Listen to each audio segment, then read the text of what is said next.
Good morning, students. Yesterday we had started the chapter 5 of Sociology, Book 2, Indian Sociologist. इस chapter में in the first part we already discussed about the Indian society and the most important sociologist of India.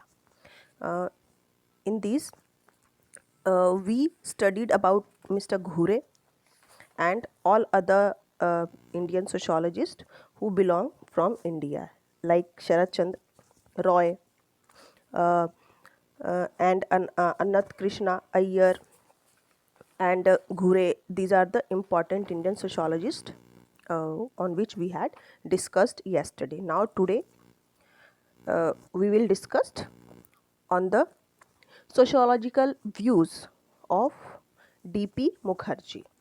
Okay. अब DP Mukherjee के बारे में हम पढ़ते हैं कि उनका क्या मानना है इंडिया में सोशल सोसाइटी को लेकर के, सोशोलॉजी को लेकर के, सोशल सिस्टम को लेकर के. ठीक है. डीपी मुखर्जी का ये मानना है कि जो इंडियन सोसाइटी है वो वेस्टर्न सोसाइटी से बिल्कुल अलग है. इसके जो सोशल सिस्टम के फीचर्स हैं वो सबसे अलग है, इसीलिए इसको अलग कॉन्टेक्स्ट में देखना चाहिए. ओके. मिस्टर मुखर्जी के लिए ट्रेडिशन को स्टडी करना वो ज़रूरी है, ना कि पास्ट को. उनका कहना है कि अगर हमें इंडियन सोशोलॉजी को समझना है, इंडियन सोसाइटी को समझना है, तो उसके लिए ना केवल उसके पास्ट का बल्कि फ्यूचर और प्रेजेंट को भी स्टडी करना चाहिए. उसके ट्रेडिशन को भी, प्रेजेंट और फ्यूचर के ट्रेडिशन को भी उसे स्टडी करना चाहिए, और जो चेंजेस इसमें आ रहे हैं उसको भी जानना ज़रूरी है. तो ट्रेडिशन क्या था, जैसे कि एक एग्जांपल के लिए दिया गया है कि tradition was a living tradition maintaining it's links with past. जो ट्रेडिशन है, आज के समय पे जो ट्रेडिशन है उसका लिंक क्या है, पास्ट से चला आ रहा है. ट्रेडिशन क्या होता है, जो चला आ रहा हो लंबे समय से, है ना. अगर संस्कृत भाषा में बोले तो इसका मतलब होता है परंपरा, जो चली आ रही है ना. तो जो ट्रेडिशन होता है वो केवल आज प्रेजेंट को नहीं बताता है, बल्कि वो पास्ट, प्रेजेंट, फ्यूचर तीनों को ही, पूरे टाइम को ही वो इवॉल्व करता है. ठीक है. उनका मानना था कि सोशियोलॉजिस्ट जो है उन्हें हाई और लो दोनों ही लैंग्वेज पर अपना ध्यान फोकस करना चाहिए. ठीक है. केवल इम्पॉर्टेंट लैंग्वेज जो है जैसे संस्कृत, पर्शियन, अरेबिक भाषा पर ही ध्यान नहीं देना चाहिए, बल्कि जो लोकल लैंग्वेजेस हैं उन पर भी अपना ध्यान देना चाहिए.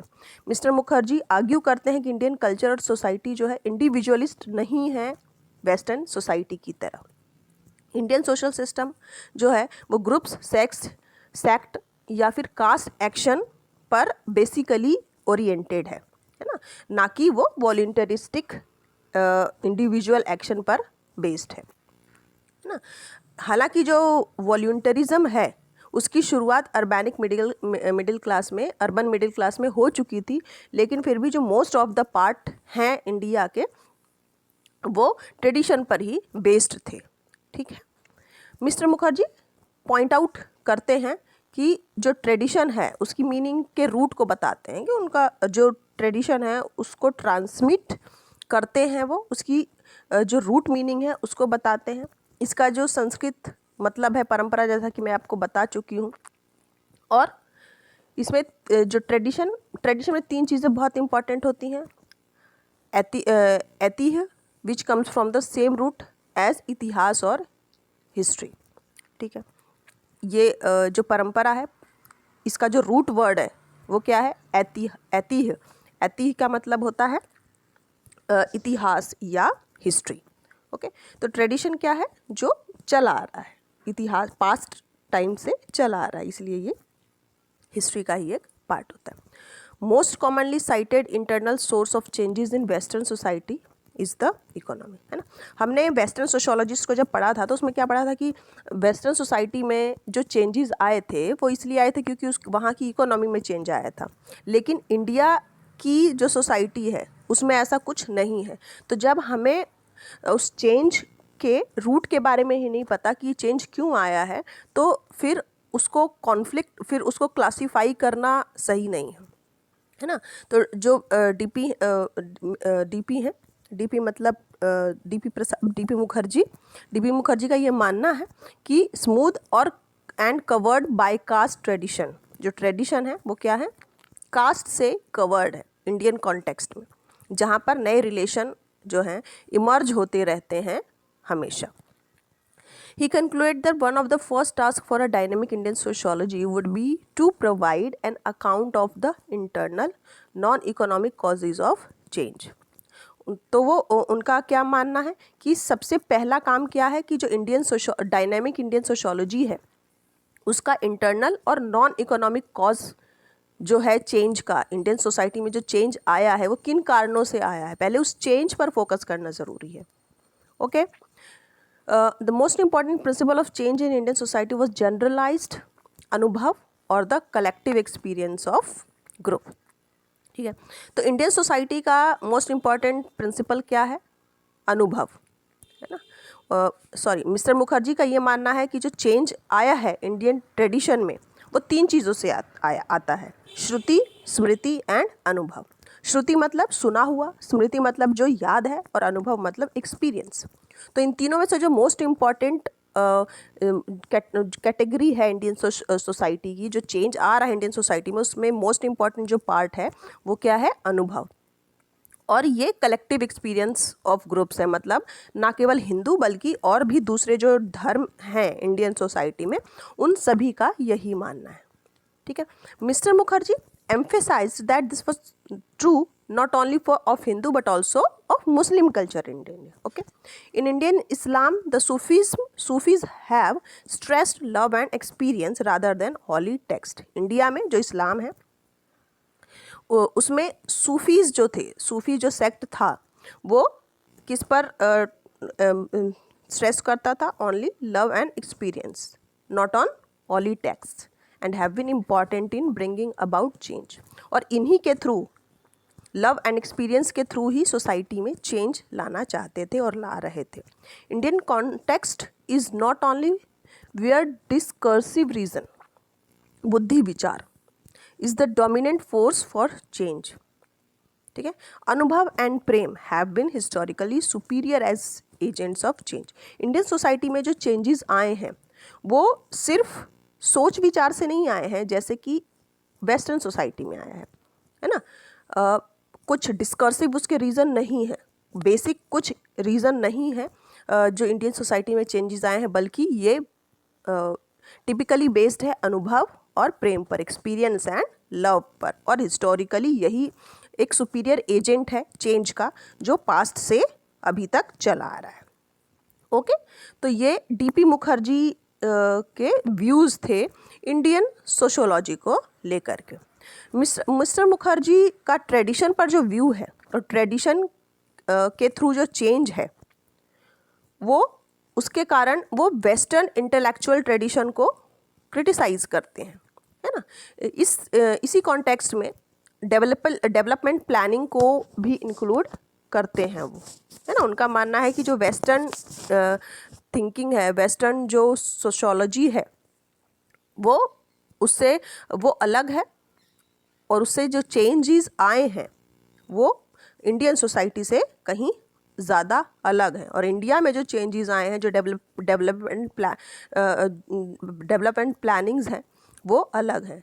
जो ट्रेडिशन में बदलाव आता है, जो सोसाइटी में बदलाव आता है, वो किसी प्लानिंग के तहत नहीं आता है, बल्कि वो किस तरह से आता है, लव एंड एक्सपीरियंस के बेस पर, ट्रेडिशन के बेस पर। ट्रेडिशन का मतलब ये नहीं है कि इसका मतलब ये नहीं कि आप किसी को वर्शिप करते हो, किसी गॉड को वर्शिप करते हो तो उसको इग्नोर करना है, मॉडर्निटी को अपनाना है, वो ज़रूरी नहीं है। बल्कि किसी ट्रेडिशन को ब्लाइंडली उसको फॉलो करना है, ये ज़रूरी नहीं है।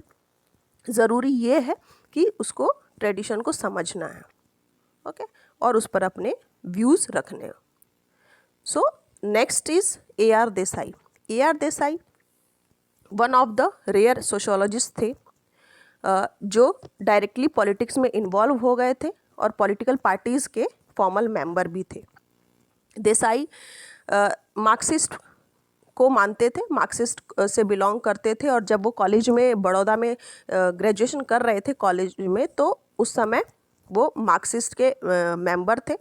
और उसके बाद लेकिन बाद में उन्होंने कम्युनिस्ट पार्टी से रिज़ाइन कर दिया था। देसाई ने बॉम्बे डिपार्टमेंट ऑफ सोशियोलॉजी को ज्वाइन किया था और वहाँ पर वो घुरे के अंडर स्टडी कर रहे थे।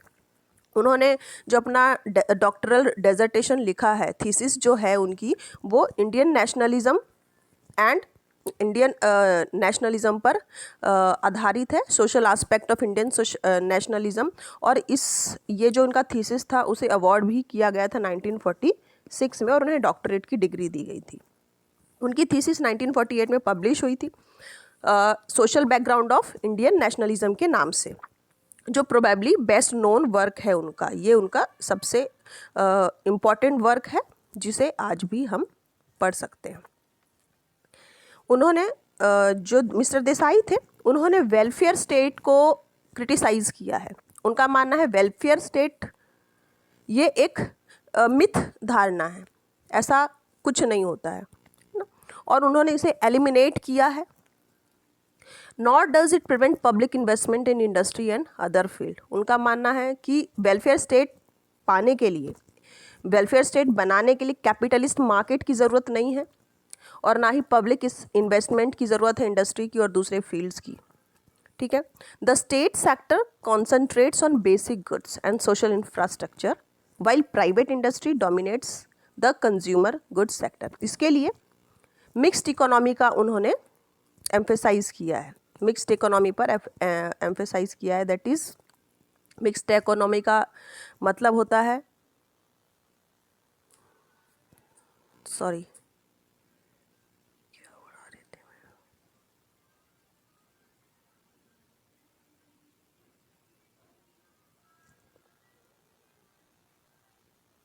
ओके तो मैं क्या पढ़ा रही थी कि उनका जो थीसिस था ए.आर. देसाई का, वो पब्लिश हुआ था 1948 में और जो social background of Indian nationalism के नाम से था, जिसे अवार्ड किया गया और उनका बेस्ट नोन वर्क है जिसे आज भी जाना जाता है।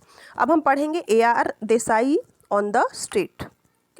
उनके ही एक एस्से में जो था the myth of the welfare state, उसमें देसाई ने कई सारे शॉर्टकमिंग्स दिए हैं अपने क्रिटिक्स में लिखे हुए हैं। Desai identifies the following unique feature of the welfare state. उन्होंने वेलफेयर स्टेट को क्रिटिसाइज़ किया है और इस क्रिटिसिज्म में उन्होंने कुछ फॉलोइंग फीचर्स दिए कि वेलफेयर स्टेट क्या होता है ना।